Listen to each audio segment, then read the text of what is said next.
که لاره تنګه وه جومات نه لاره جوړول جایز دي که ناجایز؟ علامه ابن العابدین شامی رد المحتار کې په دې مسله یو بحث کړی، خو تاسې د فکر ته پام وي، زه په لنډو درته ویم حاصل یې داسې ده. شامی لیکلی دي وایي که چېرته ټول جومات په لاره کې تله دا ناروا ده. که ټول جومات په چا کې تله په لاره کې تله دا ناروا ده. که بعضې د جومات په لاره کې تله لاره تنګه وه، بعضې د جومات په لاره کې تله بیا جایز ده.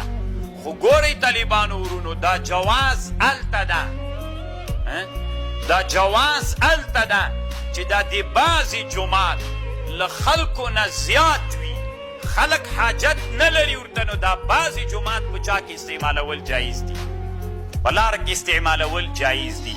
مثلا جومات غټ خلکو د غومره غټ جومات ته حاجت نه درلوده، بیا څوک جایز ده. بعضې د جومات جایز ده دغه څومره اندازه چې خلکو ورته حاجت و ضرورت نه درلود چې چا کې استعمال سي، لاره کې استعمال سي جایز ده. خو